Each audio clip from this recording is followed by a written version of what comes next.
So welcome everybody. We're really happy to launch the second semester of our new Look Health Research Seminar Series. My name is Margot Parks. I'm a faculty in the School of Health Sciences and I've been really glad to pull this together with input from a whole team of people involved in health research across UNBC to bring this seminar series together, but particularly Sarah Gray and Chelsea, who was here. Where are you, Chelsea? Yeah. So, and also Rachel Wells. We've got a real team of contributors to this process. Interesting. Let me just use the down arrow. So this is some of the groups that help with the planning, who are supporting this seminar series.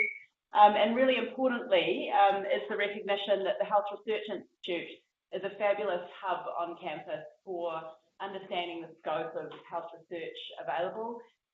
Also importantly, we've got people online from in different locations, some of them coming in from different provinces. There's 5 or 6 people online.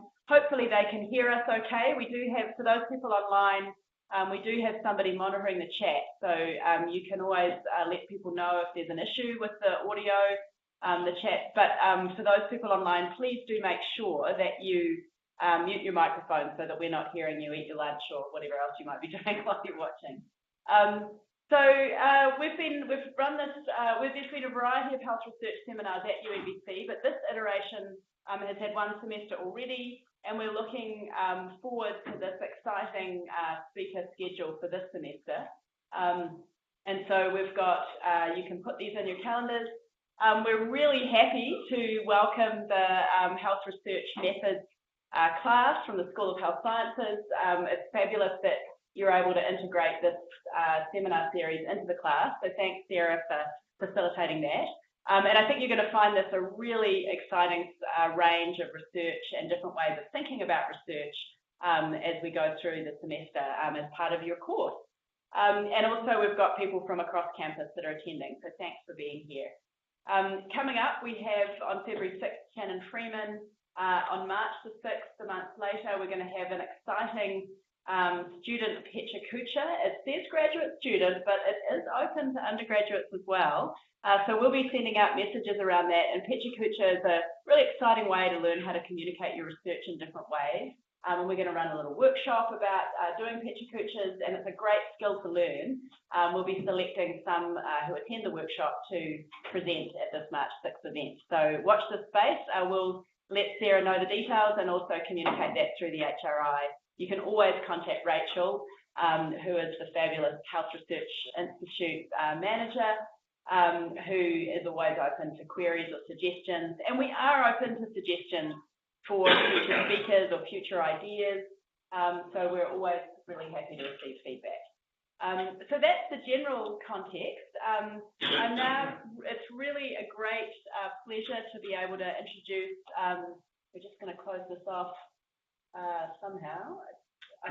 You can do that, and you'll do that so you don't have to listen to me singing your praises as I introduce you. So it's Chris, who is doing double duty as the tech person here, is also our speaker for today. It's really my pleasure to introduce Chris Buse. I've known Chris since 2013 when he came as a student participating in a UNBC course when he was doing his graduate studies. But since then, he's been a fabulous colleague and collaborator and increasingly close peer working here at UNBC. He's with us as a Michael Smith Foundation for Health Research postdoctoral fellow, one of the first Michael Smith Foundation Health Research postdoctoral fellows UNBC has had. We're delighted to have him here, but he came prior to getting this fellowship, he came as the research lead for a really important cross-campus pan-university initiative called the Cumulative Impact Research Consortium that you'll hear a little bit about. And Chris has overseen and engaged lots of students, led many projects, collaborated between the Health Research Institute, the Community Development Institute, the Natural Resource and Environmental Studies Institute, and he really embodies the what I think a lot of us at UNBC aspire to do really applied work that addresses and responds to complex issues that are happening around us. So I'm really delighted that we've got Chris lined up to share these insights today. It's exciting work he's been doing, and this is only some of it.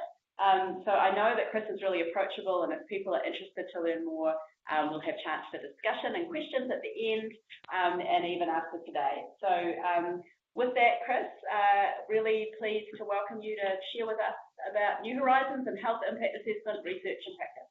Thanks, Margot, and thanks for the kind introduction, and thanks certainly to the organizers of this research seminar series. I think it's going to make a really nice, lasting contribution to the UNBC community. And special thanks certainly to Rachel, who I know does a lot of the heavy lifting behind the scenes, and the other organizers as well.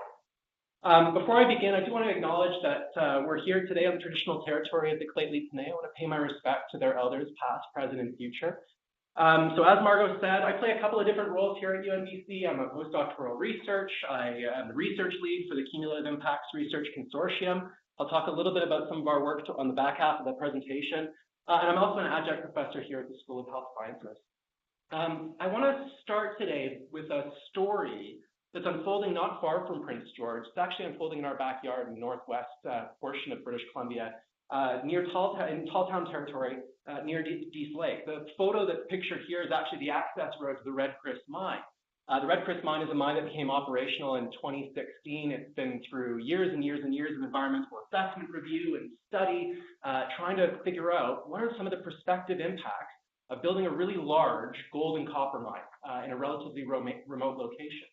What's really interesting about that mine is, despite the fact that it's now been operational for a couple of years, we're starting to hear concerns about health in relation to the mine's operation. Starting to hear about increased selenium levels in fish that are causing potentially harmful toxicity pathways. Nothing that's potentially problematic to date, but there is concern about leaching and acid rock drainage from the mine.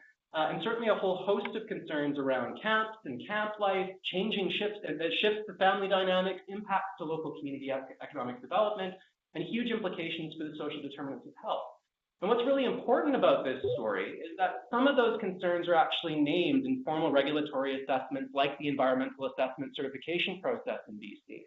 But this is a project that actually moved forward without any kind of formal health impact assessment. And so there's a really important question in my mind: how is mining not a health issue? We know a lot from other jurisdictions about the possible impacts to communities, the possible impacts to human and population health and worker safety. But when you actually look through some of the certificate and assessment review documents, some of those things are named nominally with very little commitment to actual study and follow-up.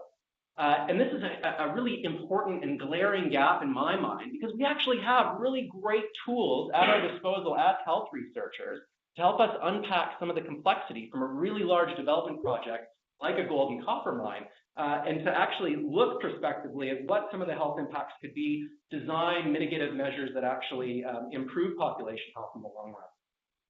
So I offer that as a really kind of interesting story and something to pay attention to that's going to continue to unfold over the life course of that mine over the next 20 or 25 years.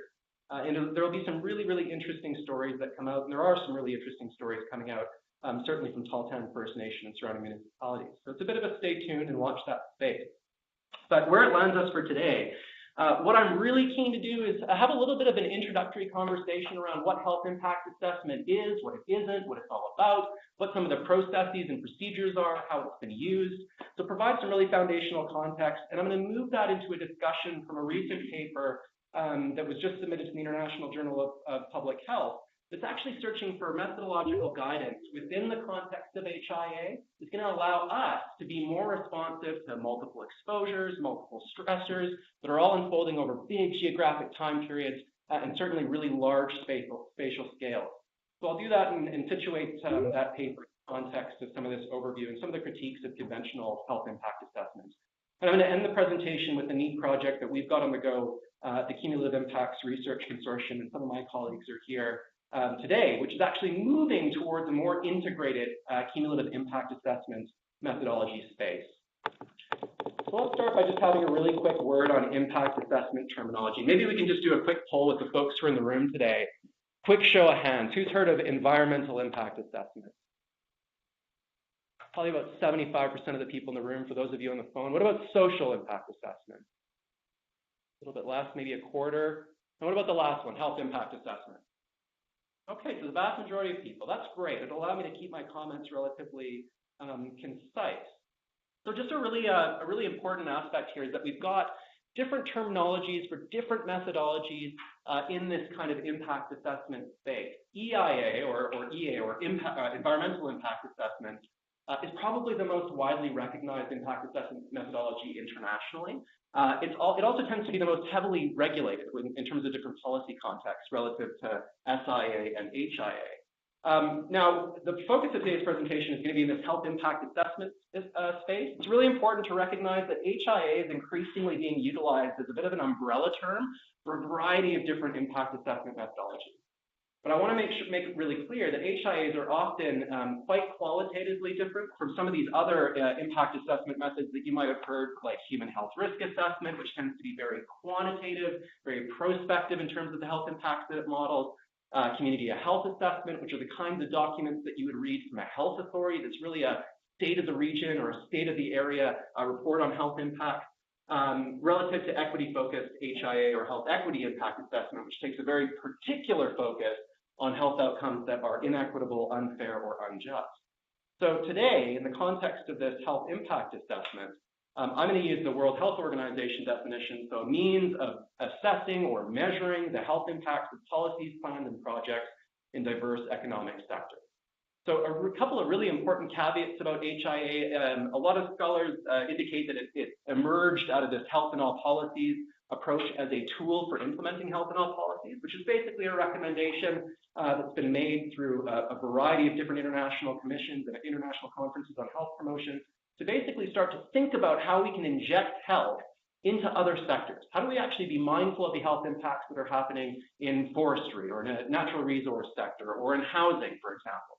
And health impact assessment is certainly one of the mechanisms or one of the tools that we have at our disposal to ask some of those really compelling questions. So really important recognition there that HIA often, and arguably more often than not, is actually implemented outside of the health sector. The health sector might participate and might help with scoping and providing data and information, but often it's being led by really diverse economic sectors. It can be rapid, it can be systematic, it can also be prospective or retrospective.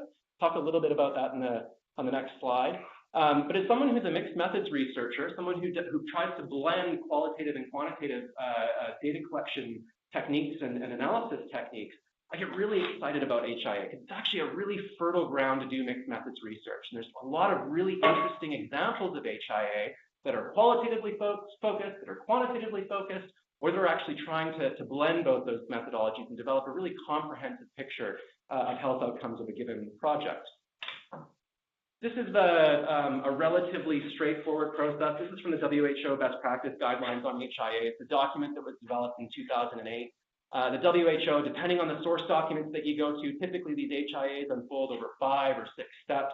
The CDC south of the border, for example, separates out reporting, monitoring, and recommendations into a 6th step.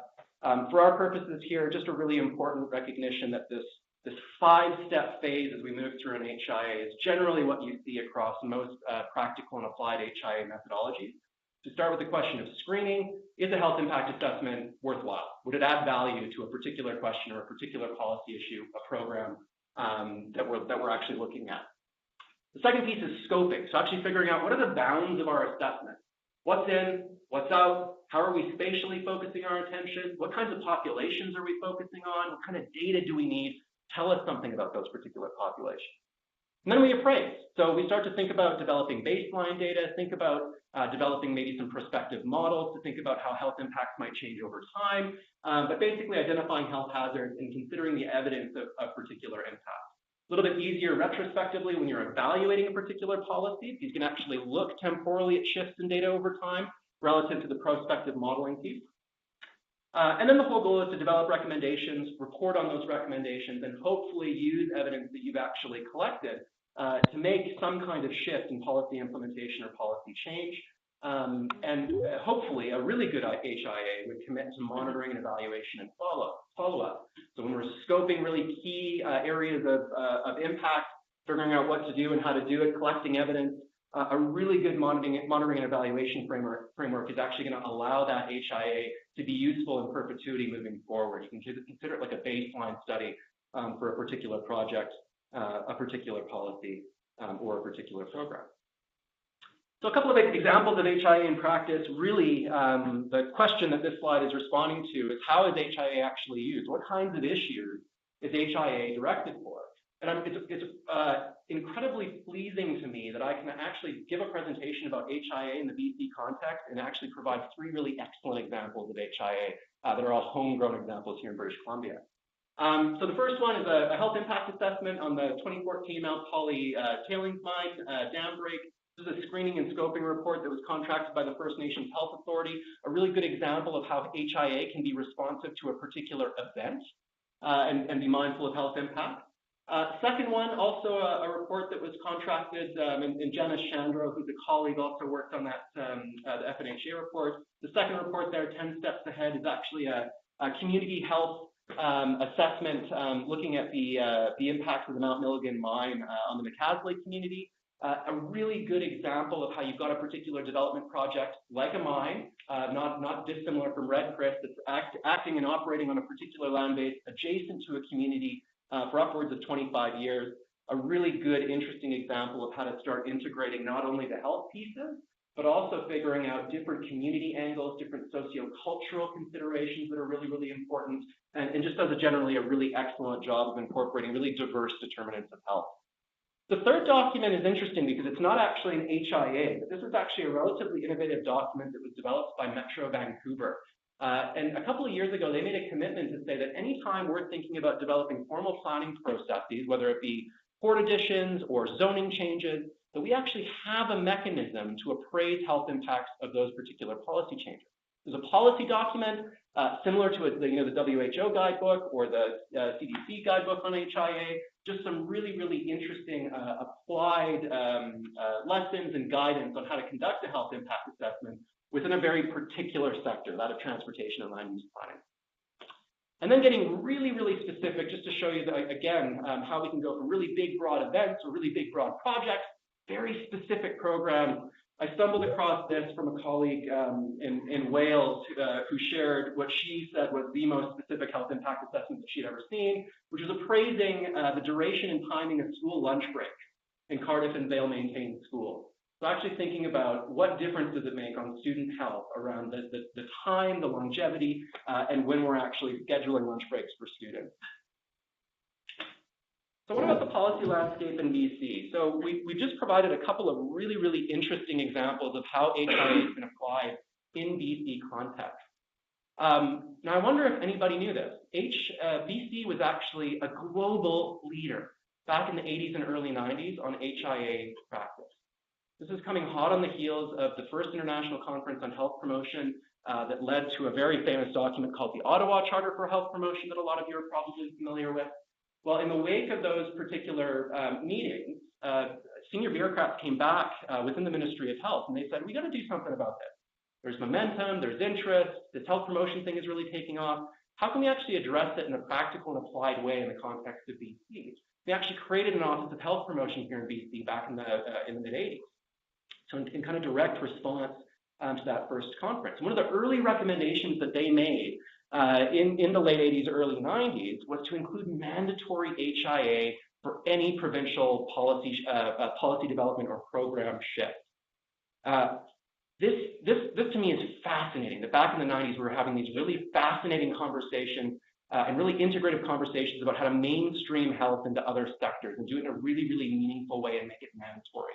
The province set up training workshops for diverse sectors to come together, learn about HIA, and literally by the time 1995 rolled around, right in the mid-90s, we had a change in political leadership, and that change brought in a new era of liberalism in BC politics.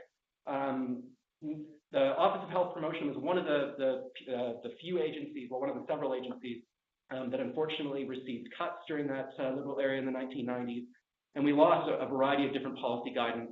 We lost the training workshops. We lost the connections to mandatory HIA policy.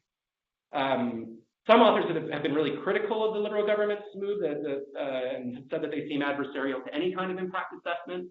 I'm not sure if that is true. At the very least, we do still have a regulatory requirement in British Columbia under the BC Environmental Assessment Office where health is one of the identified pillars of environmental impact assessment.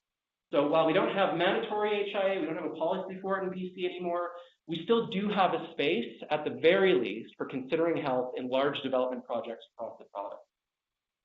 That said, HIAs are still rare. They're often contracted and conducted independent of EA review panels, and more often than not, what we see are really colossal documents with thousands of pages looking at different environmental components and really small little chapters focused on social and health impacts of particular projects. So is there room to improve? Absolutely. So what kinds of policies would actually be supportive of HIAs, and can we actually learn from other jurisdictions? You heard me talk a little bit about health and all policies earlier on in the presentation and how HIAs are a mechanism to support health and all policies. This has certainly been the case in jurisdictions like Australia and all over the EU, where health and all policies has a very strong policy current, and HIAs are increasingly being used to evaluate policy impacts on health from a variety of diverse sectors. Something that made the news late last year is that Wales just passed some very, very progressive public health law. And they're the first country in the world to make HIAs mandatory for any national government policy shift or policy change or new policy development. And I draw a lot of inspiration. I've just included this image here on the right-hand side from the Wales HIA support unit. If you're interested in health impact assessment, it is an awesome little holy grail to find. Fantastic resources, lots of great case studies, excellent guidance documents. It's a wealth of information. So let's go back to Canada and just kind of figure out, so where do we go from here? And what are some of the recent calls to action? So in light of the policy success in BC and some of the failures in Canada, we have seen a really marked increase, even within the last 5 years, that HIA and integrating health into the kinds of decisions that we make in other sectors is really, really important. Some colleagues of mine at the National Collaborating Centre for Environmental Health in 2016 released a really nice review paper on environmental impact assessment in the Canadian context and asked the question, where's health?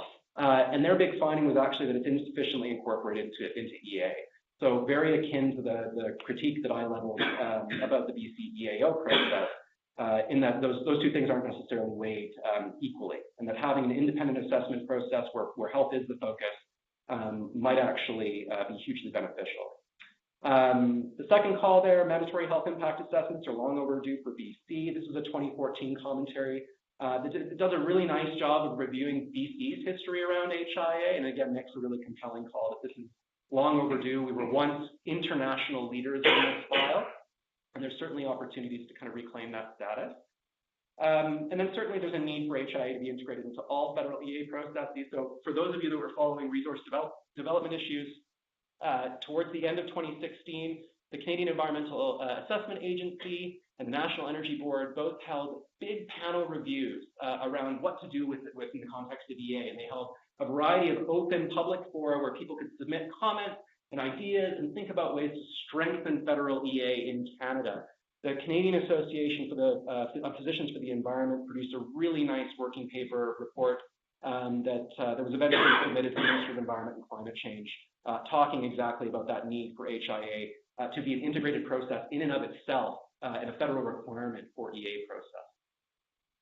So a couple of calls to action, but we also know that there are HIA successes. This is a methodology that's been deployed for probably about 25 years, and it's seen considerable success in terms of promoting population health outcomes and being really proactive about reducing health risks from particular projects. But over that 25 years, we've also accumulated some baggage in the context of HIA. There's a couple of things that we know that HIA really struggles with in practice. So the first is actually a really important consideration insofar as every time you open up an HIA source guidebook document, probably within the first paragraph, you'll see some allusion to the word equity, and equity and health equity in particular. So the whole idea here is that equity is being mainstreamed into health impact assessment practice. We don't actually know what that looks like. We don't know if it's actually being helpful, if it's promoting better health equity outcomes, if it's actually changing the distribution of health outcomes for entire populations. So how is it that that value is actually being incorporated into practice is a little bit of a black box.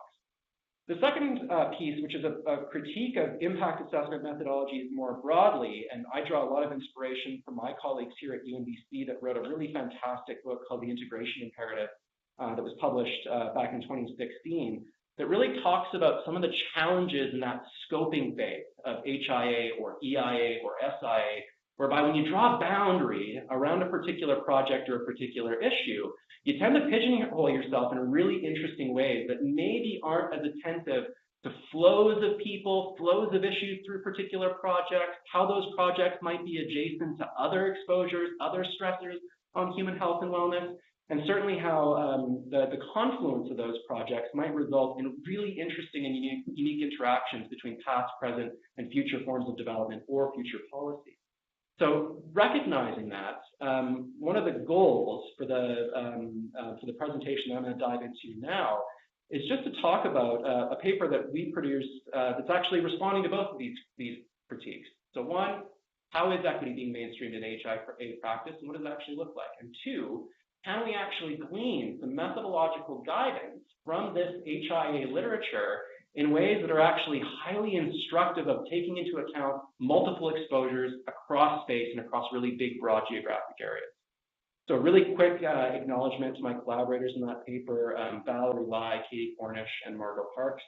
And this is a paper that's currently under review with the International Journal of Public Health. So we developed a systematic review protocol. We searched for very high-profile scholarly health databases. And when all was said and done, what came out in the wash was actually 71 articles that provided some form of methodological guidance on assessing health equity and doing that on a broader spatial and temporal scale. So what I want to do is just talk a little bit about some of the descriptive results of that sample, and then talk about 6 emerging areas of HIA methodology that I think are actually really, really helpful and innovative in terms of expanding our horizon and thinking a little bit differently about how HIA has been practiced to date. So descriptively, what we actually found in that sample of 71 articles that was providing us with some methodological guidance was that about 35 or about half were equity focused, whereas the remaining 36 were providing methodological guidance on HIA conduct more generally. Really, really important on that equity focus is the fact that we see a really marked spike in publications around 2014. And what's interesting is that more than half of our sample was actually drawn between 2014 and the time of submitting this paper in 2017. So a 3-ish and a bit year window of papers where we saw an absolute explosion in the equity discourse in the HIA literature. Importantly, about 26 of those articles were actual pilots, whereas the remaining were actually big kind of think piece papers that were either reflecting on years worth of HIA practice or expressly commentaries or methodological pieces documenting and describing HIA practice. So let's talk first about that research, the first research question, equity and equality. How is it that equity is actually being mainstreamed in the context of HIA?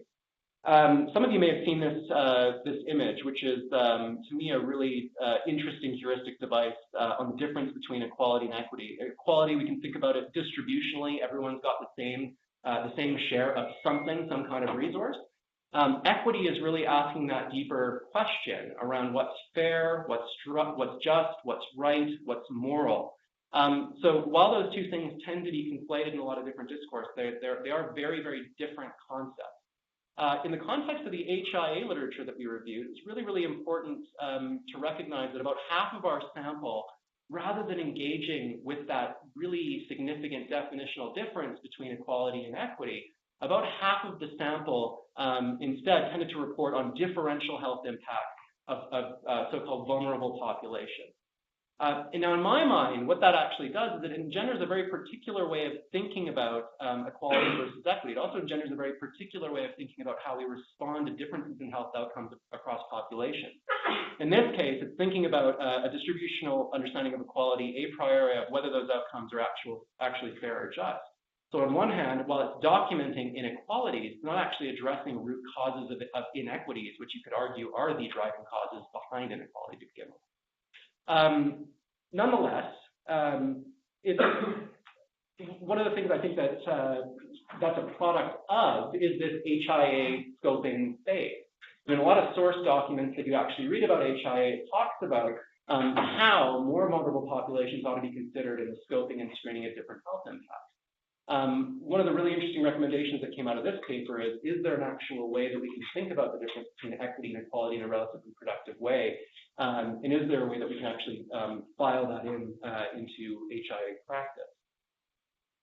So just other qualitative results from our sample. So the evidence here suggests that HIAs certainly can actualize health and health policy agendas. A large chunk of our sample was talking about HIA in the context of health and health policies unfolding in Australia and New Zealand and the EU, and that they have been effectively used to mobilize community advocacy and promote environmental health justice. There's a huge laundry list of recommendations that are a compendium and a synthesis of different recommendations from a variety of different HIA source materials and the scholarly literature. I'm not going to read them all, because what I'm really interested in doing is diving back into those 35 articles that are actually providing us with some methodological guidance on that bigger question, which to me is, are there assessment methodologies out there that account really successfully for multiple exposures across time and space? When we're thinking about that big question and how HIA has been leveled most successfully at a particular program, a particular project, a particular policy, do we actually have methods to broaden our purview? Can we conduct an HIA at a regional level? Can we conduct an HIA in ways that are both retrospective and prospective? And can we do that in a way that are mindful of the confluence of a variety of different determinants of health and different exposures? So really fortunately, we actually uncovered 6 different emerging assessment methodologies to account for that kind of time-space dimension of multiple stressors. I'm going to address each of these in turn. I'm going to start with HIA for urban planning, but I'm actually going to end with cumulative health risk assessment, just because it's going to provide a nice little segue into our discussion. So the very first methodological area that we kind of uncovered is HIA for urban planning. Basically, of the 71 articles that we reviewed, 24 were focused on an array of issues affecting primarily urban populations. So everything from traffic-related pollution and noise to crime to environmental injustice, brownfield sites or contaminated sites near priority neighborhoods. And what's really interesting is that there is evidence within that sample of 24 articles that suggests HIA can actually really successfully be leveraged at the geographic level of a city or a specific neighborhood. So all of a sudden we've got really good documented evidence that HIAs can do some level of analysis, spanning work, and thinking about different health impacts across time and space. As far as temporal scale, it's really interesting that a lot of these HIAs tended to be written at the same time that official community plans were either being developed or being revised. So the planning horizon here, while it varied across those 24 articles, seems to be in the neighborhood of 5 to 20 years. Really what an HIA in the context of urban planning is trying to do is trying to set us on a really good, healthy public policy trajectory to develop healthy places, healthy cities, and healthy neighborhoods.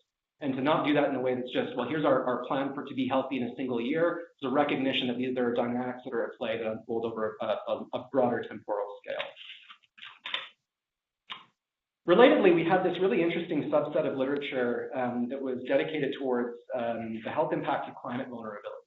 So climate change is one of these emerging ecological threats of the 21st century, has not only significant potential to impact the health of human populations, but also has really significant implications for the exacerbation of health equity issues.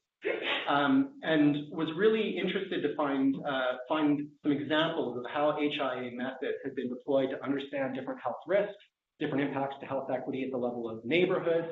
In this case, it was broadened beyond that neighborhood city focus to also include levels of analyses like watersheds or airsheds, thinking about air pollution dynamics. So these are things that don't necessarily have nice, neat jurisdictional boundaries, but are applying an assessment methodology to a catchment area that's more or less geophysically defined. So we've got a really interesting spatial scale dynamic. Again, we're getting a little bit bigger from the HIA for city planning. But again, really successfully, some of these HIAs have been applied really successfully within the context, again, of official planning processes, saying, if we're really worried about flood planning or extreme heat, we're developing programs to redress some of the health impacts of climate change, it probably behooves us to consider not only the fact that these climate impacts are going to unfold over generations, but to also think about how they coincide with things like aging infrastructure and develop suitable plans to address that vulnerability from that point. So again, tended to typically coincide with planning processes of 5 to 20 years. There is an example of HIA for climate vulnerability that looked at a 50-year modeling window for a particular watershed. Corporate health impact assessment, this is one of my favorites, mostly because the acronym shortens to CHIA, so I'm always mindful of those little CHIA things, the little graph seeds.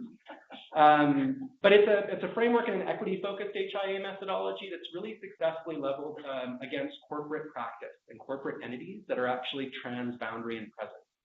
So CHIA is actually a methodology that says, if we've got a McDonald's is headquartered in a variety of places around the world, but they've also got operations in hundreds of countries. And is there an actual way to look at health impacts of a particular corporate entity's practices on a larger scale above and beyond just a single restaurant or above and beyond just a single policy context in which that McDonald's is operating? So it's incorporating a lot of different things. Existing HIA processes, environmental impact assessment, corporate social responsibility, and trying to the best of its ability, respond to the multiple regulatory requirements that might be at place for transnational corporations in multiple jurisdictions. So really international in scope, and really broad in terms of the temporal scale. I mean, the authors who piloted the initial CHIA assessment argue that it can be applied successfully to corporate entities for as long as they've been acting. So if you go back to that McDonald's argument, you could look at the entire history of McDonald's, or you could look at its operations in a couple of key locations over time. Global health impact assessment. This is another really interesting assessment methodology that popped up just very recently. Basically, it's a response to that, again, that very level of critique at HIA and other impact assessment methodologies around the limitations of scoping. So drawing a relatively narrow box around a particular problem or a particular policy isn't necessarily mindful of the fact that if we're talking about a national policy in the context of Canada, there could be very real repercussions of that policy for the health of other nations. Well, it's an explicit recognition that we're tied in all kinds of really complex webs of trade relations and other relationships with other countries around the world, that we share airsheds, we share watersheds, and all these things are very fluid and in flow. So GIA is really, or Global Health Impact Assessment, it really broadens the focus of HIA to include multiple national policy contexts within its purview. Again, the authors of GIA say that it can be used retrospectively from the time of implementing a policy to the period of assessment. So very akin to HIA methods, can be done retrospectively, can also be done prospectively. Two left, intersectionality-based assessment. Intersectionality-based assessment is actually rooted in critical Black and queer feminist literature and feminist theory. And it was actually developed through a participatory process inclusive of a variety of different sectors. This is actually piloted from a colleague of mine at the University of Toronto. And it's really mindful and intended to capture and respond to the multi-level interacting social locations, identities, forces, and power structures that shape and influence human life and human health.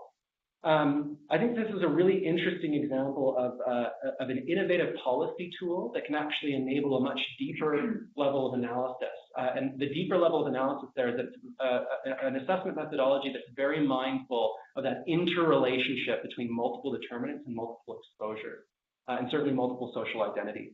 There are some limitations. So one is that the methodology as it's currently been developed is primarily qualitative. The authors have laid out a really nice guide where they walk through kind of different questions with participants to figure out what kinds of exposures might be present, what kinds of health challenges might be present, and actually moves you through a transformative methodology where you're hoping to not only transform the lives of participants, but also policymakers that might be a part of this particular HIA methodology.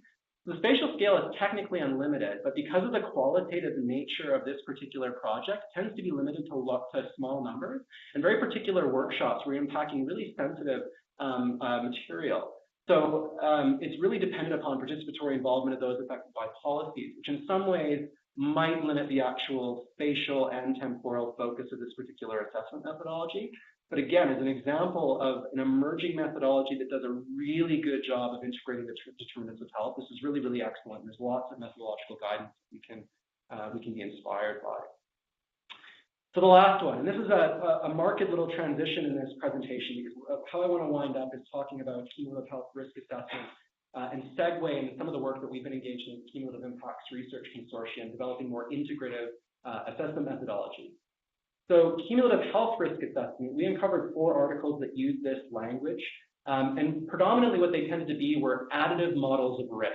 So thinking about the relative confluence of maybe breathing poor air quality and being exposed to traffic noise, having a really long commute, living in maybe a disenfranchised neighborhood, all of those things can actually be modeled. One of the limitations of modeling these impacts is that it becomes really tricky to figure out the interrelationship. Is a relationship just purely additive in terms of its health impact, or are some of these interactions synergistic or inhibitory? It's most successfully been applied to the level of cities and neighborhoods, but what's really interesting methodologically is that we're starting to see life course analysis in a really exciting area of genomics called the public health exposome, which is basically a large data set of thousands of data points and biomarkers that provide really interesting and excellent baseline information for entire communities. And I think you're going to end up hearing a lot about, particularly for the research methods course students in the room, you're going to end up hearing a lot about this public health exposome moving forward into the future. It's a bit of a hot button issue in public health. Not without some fairly significant ethical issues, but really, really exciting from kind of a big data perspective and providing us with really robust baselines, especially for toxicological exposures. So a really quick discussion, as referenced, a lot of the challenges that I, as a researcher who's really interested in the health impacts of environmental change, a lot of the things that I end up thinking about on a day-to-day basis, like climate change and ocean acidification, and some really, really scary trends around kind of the state of the biosphere more broadly, all of these things have health impacts. And more importantly, they're also drivers of health equity and health inequities. But I'm drawing a lot of inspiration more recently from some of these new methods that are really pushing my understanding of how HIA can be applied in practice, to really think more fulsomely about transboundary issues, about the confluence of different determinants of health, and certainly intersecting determinants of health. And there is a but, and it's a fairly big but.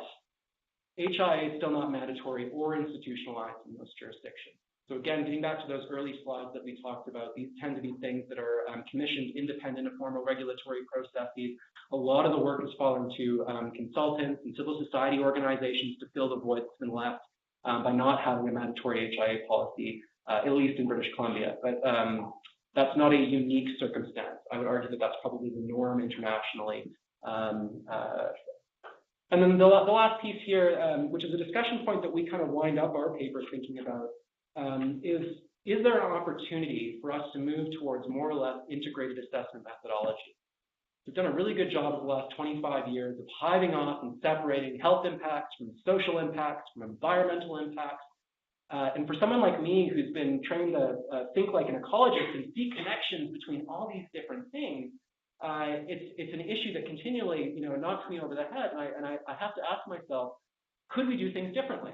And could we actually envision a suite of tools and a suite of processes and methods for actually a one-stop shop for us to consider the relationships between environmental values, health values, and socioeconomic values? So where I want to land in just a couple of minutes is the idea of moving towards integrated cumulative impact assessment. So this is a project that's now in its second year. It's funded by the Real Estate Foundation of British Columbia. And it's a project that was initiated through the Cumulative Impacts Research Consortium here at UNBC in collaboration with folks from all across the university. So Greg Halseth, who's a prof in geography, and Margot Parks and Henry Harder from health sciences, Art Ferdine from natural resources and environmental studies.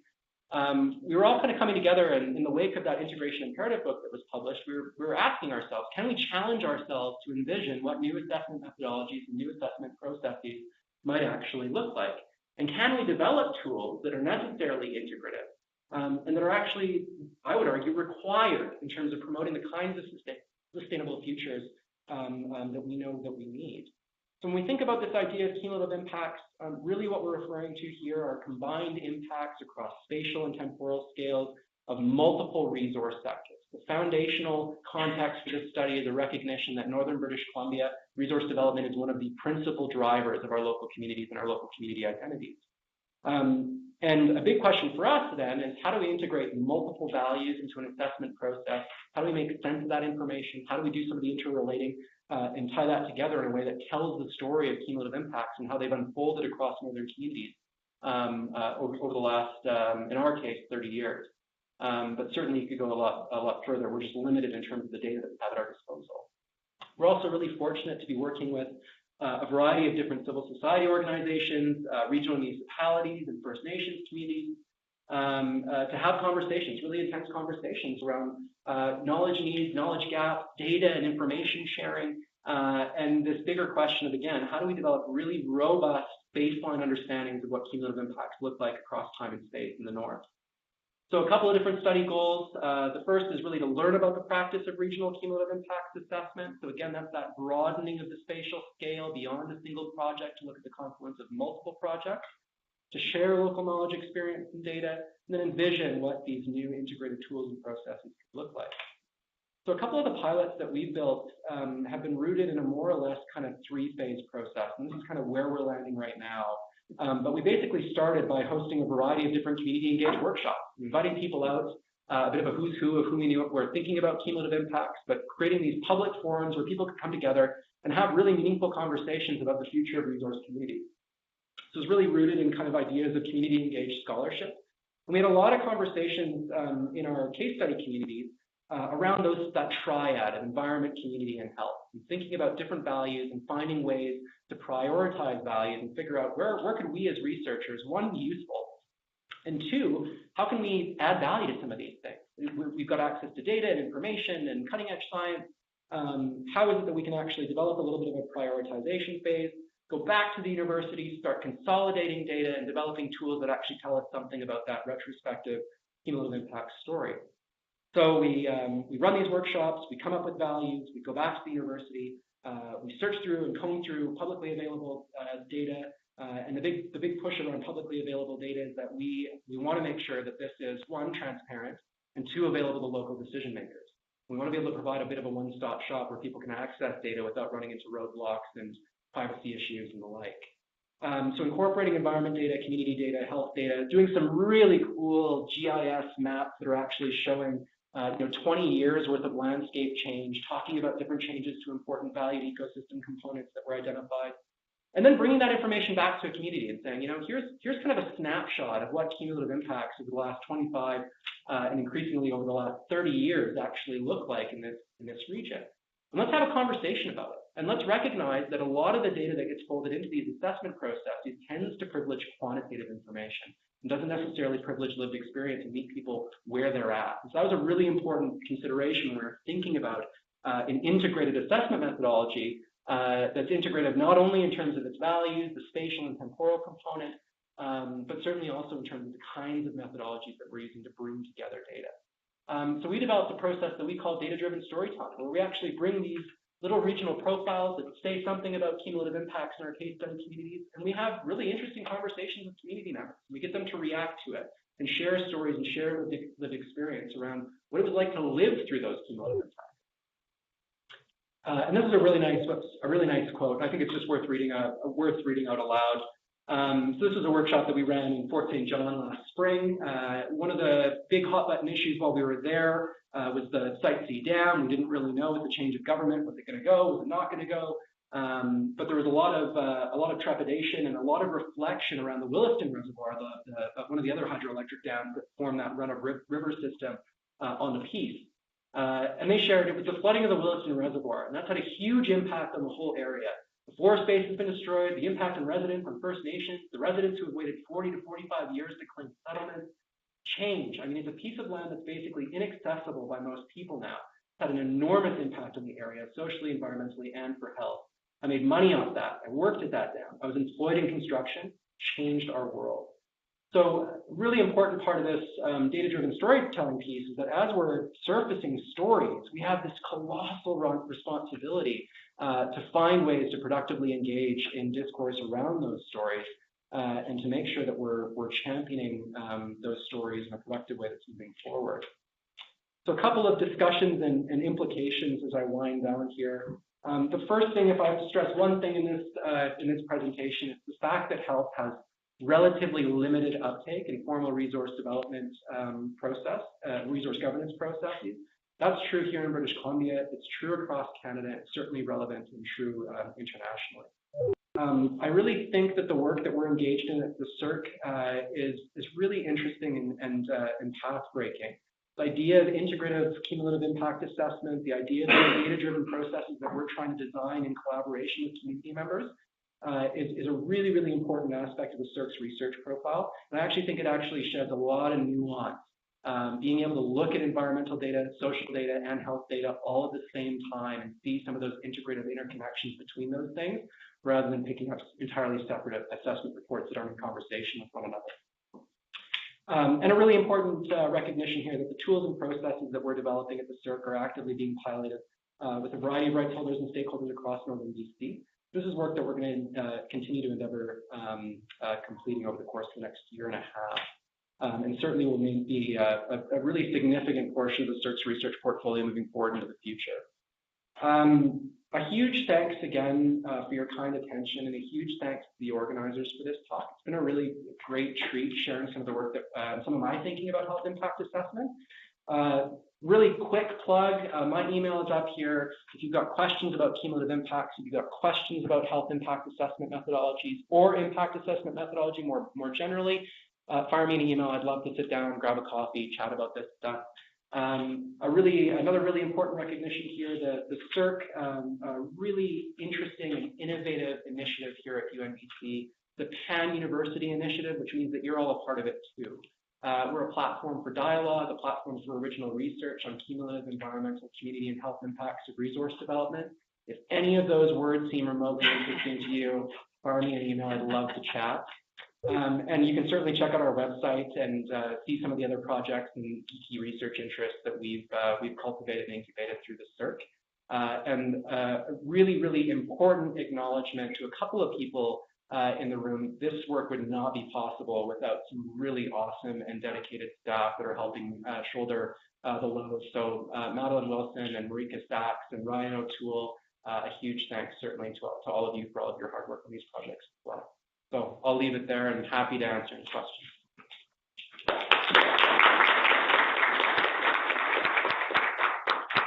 Thank you so much, Chris. We do have some time for questions. The room is actually booked until 2:30, so we can roll over the hour, but we're also wanting to give a chance for those of you that need to leave to ask some questions. Lots of great stuff in there about the challenges and opportunities of mixed methods approaches to research, dealing with complexity that some people want to remove out of research, but actually is part of the world that we live in. Any questions for Chris? Henry? First of all, a comment. Thanks, Chris, for pulling this together. It was nice to hear you put everything kind of in a package. It does see how much activity is going on, and it was great to see that kind of pulled together. So I appreciate that very much. Thanks. Also, the chia pet solution. I want to thank you for that. That's never going to leave my brain. But in terms of the corporate picture there, is it tied in with, like, every corporation as part of the board governance process has to articulate a corporate social responsibility plan. So does that tie in with that at all? Do you know? Yeah, the corporate social responsibility is one of these, call it a value that undergirds corporate health impact assessment, but it's similarly, CHIA is similarly hobbled as HIA. There aren't any hard and fast regulations or policy requirements that mandate that this CHIA thing be unleashed upon the entire corporate entities. So far, what we've seen, the two papers that we came across, and the reason I used the McDonald's example was that was one of these transnational examples. So it's relatively new. I mean, these are papers that literally just came out in 2017. I'm hoping that we'll see a lot more uptake of this kind of methodology, and I think that folks who work in business in the corporate social responsibility side probably have a lot to learn about the assessment methodology. And again, just the innovative piece for me there is the transboundary location, particularly transnational corporations, which I think is really exciting. Yeah. Other questions? Curiosities, bafflement. How on earth does somebody start to get involved in this kind of research? Geeky questions about research methods. I have a question. I heard a lot of things about resources and that sort of thing. And when we're talking about certain segments of society, do you work with that as well, especially if it's a segment of society that is very dependent on health? So could you provide some clarification? Is there an example that you were thinking of that might help? For example, I'm going to use age demographic 45 to 65. All the health authorities and that sort of thing, they focus very much on the acute care model. They're not working on the preventative care model where, you know, if there was a little more intensity, a little more focus on 45, 65-year-old group of people, and to help them keep them healthy rather than go into this acute model of demise. I mean, that's what I'm interested in. I'm going to do that. Yeah, so that's helpful. Thanks for clarifying. Yeah, I think that there's a couple of different responses. So on the CERC side, the methods that we're piloting, we're interested in this being a 10,000-foot view of cumulative impact.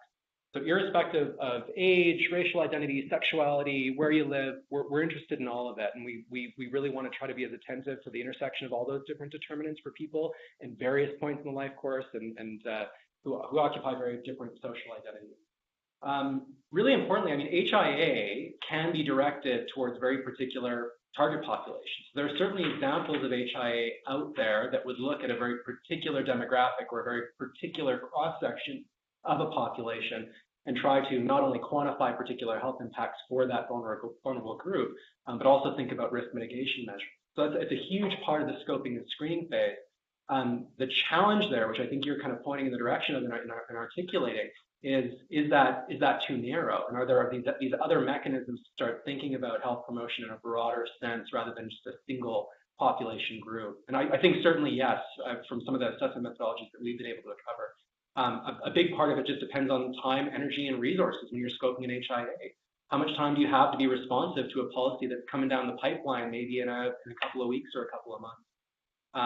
Yeah, so it's a really good question, but there certainly is guidance for thinking about that in an assessment methodology style. Yeah. We've got Sarah and Maddie. No, Sarah, you go. Mine's just curious. Yeah, go ahead. I have so many questions. It feels so complex. I'm a biomedical scientist.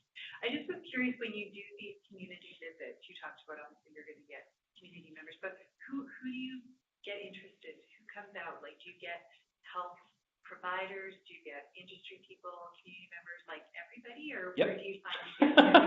We put out really broad calls for participation. Yeah. At a minimum, we try to reach out to kind of the who's who of the people who we know are actively working on kind of land use decision-making files and planning and that kind of thing. So Northern Health has been a really great partner and tends to show up to most of our workshops. But certainly industry groups have played a really prominent role. First Nations groups that are connected to some municipalities that we visit, folks from regional municipalities and planners, curious and concerned citizens. We cover the gamut.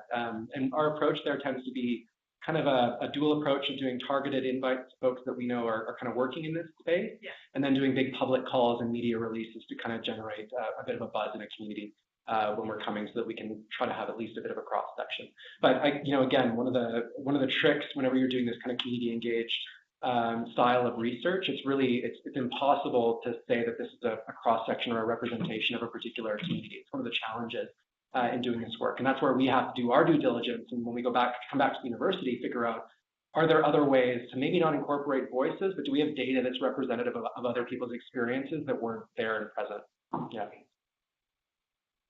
Thanks, Sarah. We've got a comment from Maddie and room for another question if we have one. We're just winding up to the top. Oh, there might be questions online that people, if there's burning questions online, you could type them in the chat box. We've got somebody reading those as well. Maddie. Just sort of building off of Henry's question, in thinking of some of these really innovative integrated assessment models, has there been examples of something like the CHIA, or I'm also really interested in this intersectionality-based assessment? Have there examples of that taking place, or are these more theoretical assessment methodologies that people are sort of thinking about? Yeah, so the CHIA, there was only one kind of applied use of the methodology that we saw. That was that McDonald's example of transnational activities at McDonald's. The intersectionality-based assessment, and I'm happy to share the paper with you, Maddie, It's a really good one because it's actually integrating a variety of different applications of that particular framework. So the paper that we actually surfaced was actually reflective of 5 different processes where they had piloted this method in 5 very different policy contexts. I think one was related to sexually transmitted illness. There was another one around kind of environmental planning and co-location of like food deserts and food swamps and that kind of thing. So it's very applied. The paper itself that we reviewed was theoretical, that it was building off the lessons of actually implementing, using and developing the method. Yeah, so I'm happy to share.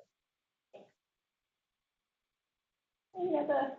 Sarah? I just had a question about exposome. You talked about public health.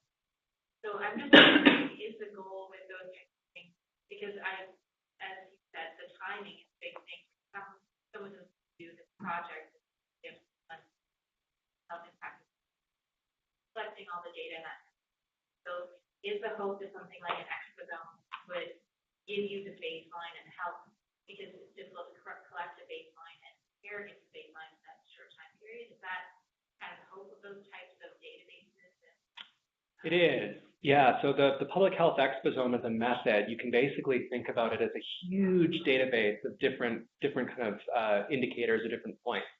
So a lot of it is tied to things like biomarkers for different toxicity pathways, but there's certainly lots of connections increasingly being made to social determinants of health and other chronic conditions.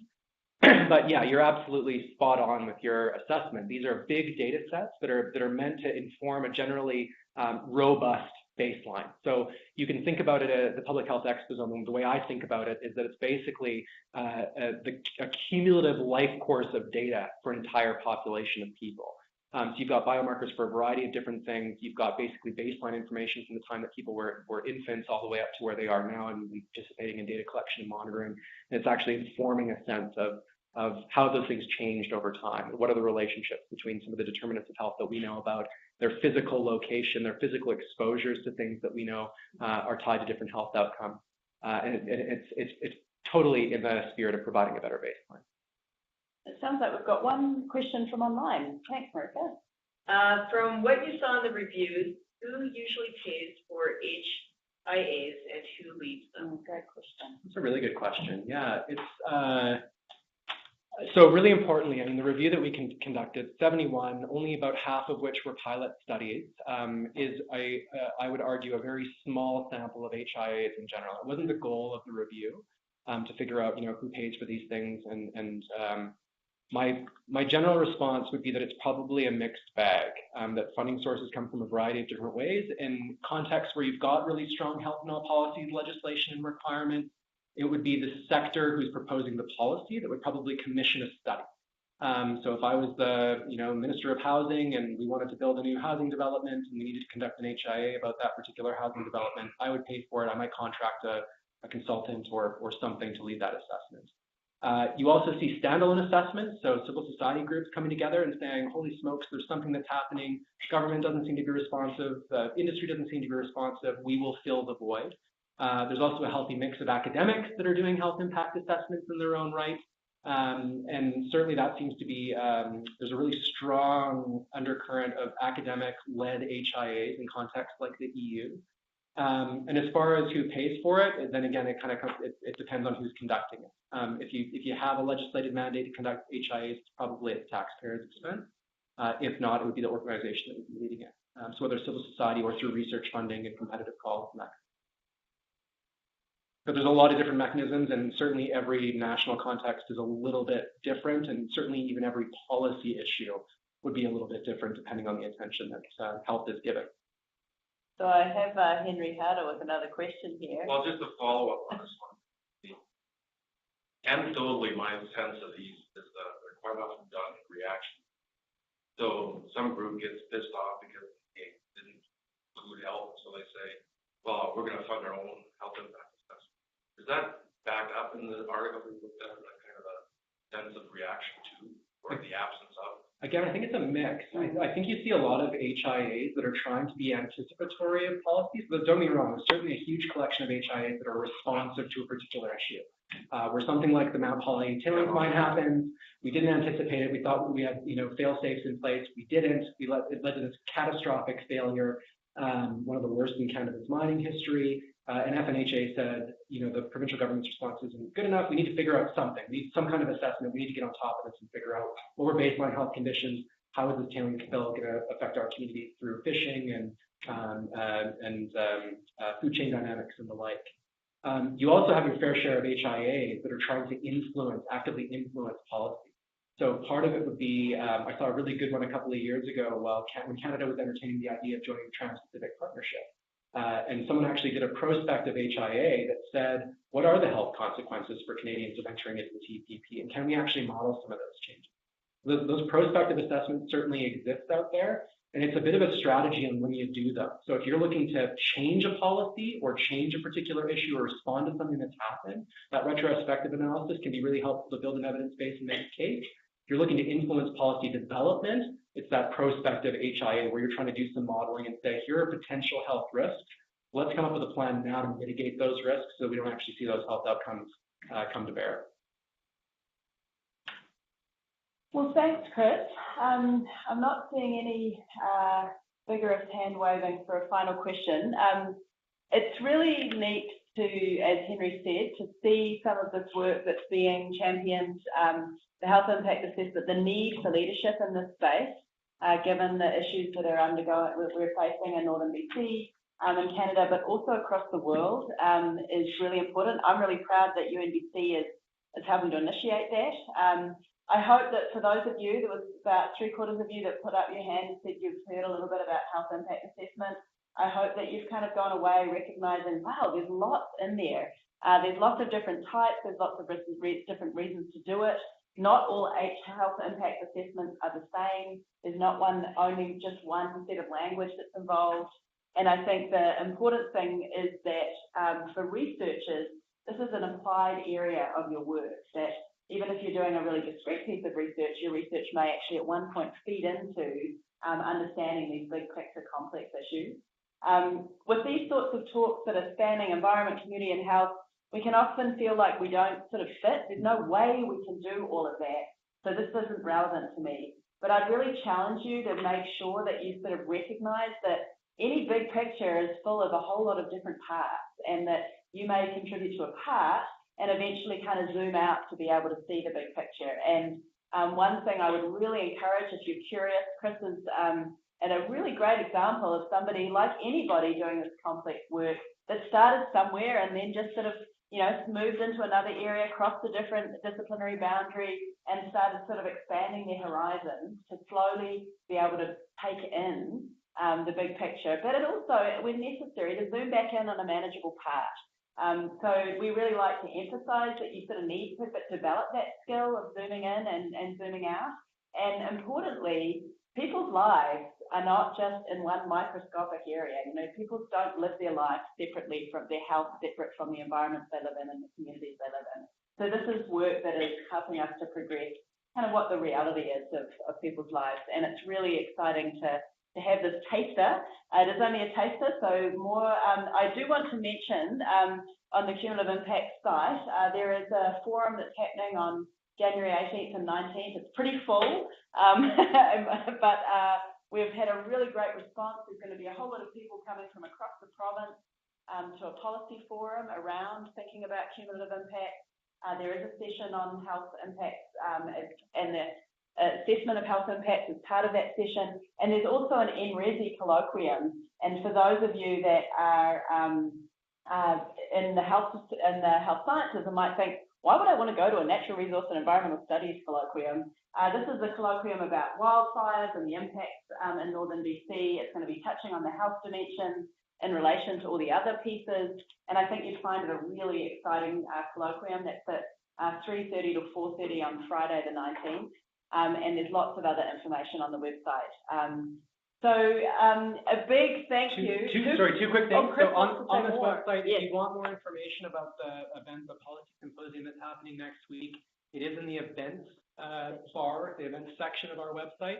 There's also, for the folks who are here and are students at UNBC, there is a little student tab for different ways to get involved and work with and volunteer and learn more about some of the work that we're doing at the CERC. So I definitely encourage you to check that resource out. And you've got my email, so happy to entertain those conversations with you. And a final pitch there is that on the Thursday night, there's a public event on the Thursday evening that for some people it wouldn't clash with most classes probably, although some of you do have evening classes as well. I would like you to join me in a really big round of applause for Chris. Thank you very much for presenting.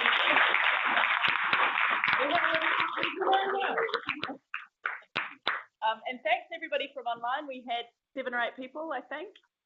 Yeah. Oh, 13 people, which is great. So thanks for being with us online, and share the news that it will be available on the Health Research Institute. There's a whole archive of past sessions. Thanks everybody. We'll look forward to seeing you next time.